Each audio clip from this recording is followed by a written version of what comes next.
महाभारत होने का सभी कारणों में एक और सबसे बड़ा कारण है, वो है पुत्र मोह। जिस प्रकार धृतराष्ट्र पुत्र मोह में दुर्योधन को आंखों वाला अंधा बना दिए थे, उसी प्रकार सिंधुराज वृद्ध क्षेत्र ने अपने पुत्र प्रेम के कारण जयद्रथ को भी निरंकुश शासक बना दिए थे। जयद्रथ के जन्म के समय ही आकाशवाणी हुई थी कि यह बालक सूरवीर तो होगा, लेकिन इसको कोई क्षत्रिय वीर क्रोधित होकर के इसका सिर काट डालेगा। और ये सुनकर के उसके पिता पुत्र स्नेह से प्रेरित होकर के जो भी वीर इसका मस्तक काट कर जमीन पर गिरा देगा, उसके सैकड़ों टुकड़े हो जाएंगे। और एक कठिन तपस्या करके उसके पिता ने वरदान मांगा था और आशीर्वाद दिया था जयद्रथ को। ऐसा कह करके समय आने पर जयद्रथ को राजा बना करके वृद्ध क्षेत्र वन में जाकर के कठोर तपस्या करने लगे। वृद्ध क्षेत्र जब जयद्रथ को राजा बनाए थे, उसी समय उसको कह दिए थे, वो इसीलिए तपस्या करने गए थे कि जो भी उसके पुत्र का सिर धड़ से अलग करके जमीन पे गिराएगा, वो तुरंत मर जाएगा, वो जल जाएगा, भस्म हो जाएगा। और तभी तो अर्जुन जब जयद्रथ का सिर काटते हैं तो भगवान कहते हैं कि इस तरह से सिर काट के वहां पे इसका मस्तक गिरे, मतलब इसकी पिता की गोद में। और उस समय जयद्रथ के पिता तपस्या कर रहे होते हैं कि इसका मस्तक जो भी काटेगा वो भस्म हो जाए। खैर, आगे हम कथा कर रहे हैं। ऐसा कहकर समय आने पर जयद्रथ को राजा बना करके वृद्ध क्षेत्र वन में जाकर कठोर तपस्या करने लगे। जब पांडवों का वनवास था, उसी समय संयोगवश एक दिन जयद्रथ द्रौपदी का अपहरण करके भागने लगा। पांडवों को जब ये समाचार मिला तो उन्होंने क्रोध में भर करके उसका पीछा किया।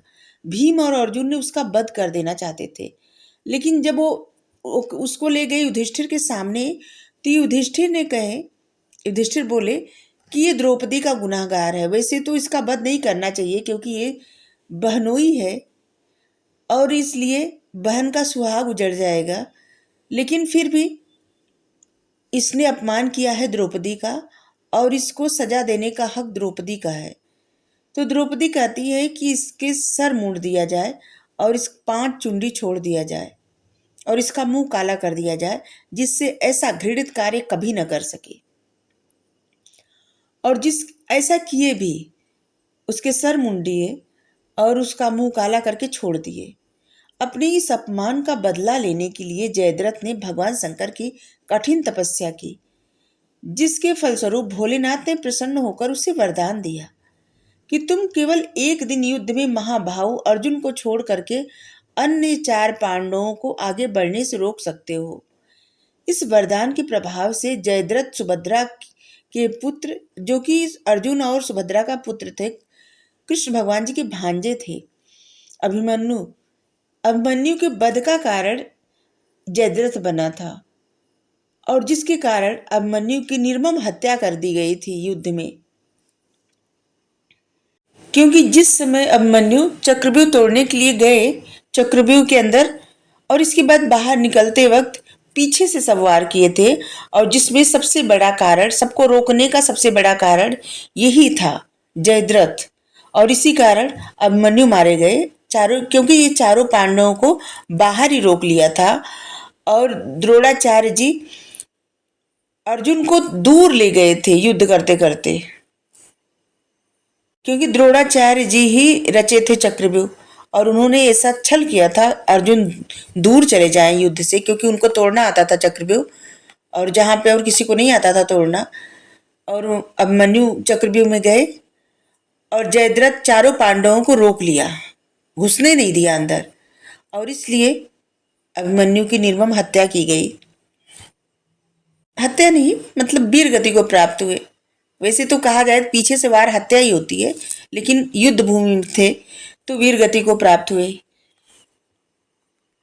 जब बालक अभिमन्यु का वध हो गया, जयद्रथ सहित कौरव की खुशी का ठिकाना ही नहीं था। सभी कौरव खुशी से नाचने गाने लगे और खुशियां मना रहे थे। गुप्तचरों ने सूचना दी कि कल सूर्यास्त तक अर्जुन ने प्रण कर लिया है कि वो जयद्रथ को मार डालेंगे। और अर्जुन ने यह भी प्रतिज्ञा किया कि अगर वो जयद्रथ को नहीं मार पाएंगे सूर्यास्त तक, तो स्वयं अग्नि में खुद को भस्म कर लेंगे। अब तो ये सुनकर के जयद्रथ की सारी सूरबीरता जाती रही और वो अपने प्राण बचाने का उपाय खोजने लगा। दुर्योधन की प्रार्थना पर द्रोणाचार्य जी ने एक सकट व्यूह की रचना की और वो रचना करके भूरिश्रवा, कर्ण, अश्वत्थामा और कृपाचार्य जैसे महारथियों के साथ 1 लाख घुड़सवार, 60,000 रथी, 14,000 गजारोही और 21,000 पैदल सेना के बीच जयद्रथ को 6 कोस पीछे खड़ा कर दिया और अन्य महारथी युद्ध भूमि के मुहाने पर खड़े होकर के जयद्रथ की रक्षा करने लगे। दूसरे दिन अर्जुन ने क्रोध में भर करके अपने बाणों से शत्रु सेना के सिर काटने आरंभ कर दिए। जयद्रथ तक पहुंचने की जल्दी थी, इस कारण अत्यंत शीघ्रता से अर्जुन रणभूमि के वीरों के मस्तक काट काट के पाट रहे थे। अर्जुन जयद्रथ के पास सूर्यास्त तक कदापि न पहुंच पाए।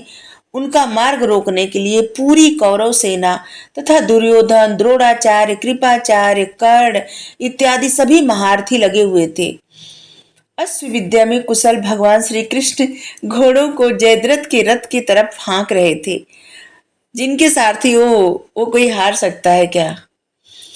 हाँक रहे थे। मार्ग में कौरव वीर और शक्ति से उन्हें रोकने का प्रयास कर रहे थे। अर्जुन और श्री कृष्ण अभूतपूर्व पराक्रम दिखाते हुए आगे बढ़ रहे थे, पर जयद्रथ कहीं दिखाई नहीं पड़ रहा था, जबकि सूर्यास्त होने में कुछ ही समय शेष था। किंतु जिसके साथ भगवान श्री कृष्ण हो, उनकी प्रतिज्ञा पूरी कैसे नहीं हो सकती है? जरा भी संदेह नहीं हो सकता कि ये नहीं जीतेगा इंसान। जिनके साथ वो रहते हैं वो जीतता ही है। जिनके सारथी हो फिर उसको फिक्र ही कोई नहीं। तो अर्जुन को भी फिक्र नहीं थी। भगवान श्री कृष्ण ने माया करके सूर्य को ढक लिया। सूर्यास्त हुआ जान करके जयद्रथ आगे निकल आया। कौरव बड़ी खुशी में भर गए, एकदम खुशी से उछलने लगे और सब लोग एकदम प्रसन्न हो गए कि अब तो सूर्य डूब गया, अर्जुन अपने प्राण त्याग देंगे, युद्ध खत्म, ऐसे सब लोग सोचने लगे। और इसी उत्सुकता पूर्वक जयद्रथ सिर ऊंचा किए हुए सूर्य की ओर ताकने लगा। जिस समय वो सूर्य की तरफ ताक रहा था, ठीक उसी समय सूर्य फिर से चमकने लगे और भगवान श्री कृष्ण ने अर्जुन को संकेत किया कि ओ रहा जयद्रथ। वह बाण से जयद्रथ का सिर काट दिए, एकदम बाज की तरह लपके और जयद्रथ का सिर काट करके आकाश में उड़ा दिए और वो सिर वहां ले गए जहां पे जयद्रथ के पिता वृद्ध छत्र तपस्या कर रहे थे। उस बाण ने जयद्रथ के कटे सिर को उनकी गोद में गिरा दिया और उनकी गोद में जैसे ही जयद्रथ का सिर जमीन पर गिरा, उनका ध्यान भंग हो गया और अपने प्रिय पुत्र का सिर गोद में देख हुए अपना संतुलन खो बैठे। अतः जयद्रथ का कटा सिर अपने हाथों से जमीन पर गिरा और ऐसा होते ही वृद्ध क्षेत्र के सिर के भी 100 टुकड़े हो गए और वो भस्म हो गए।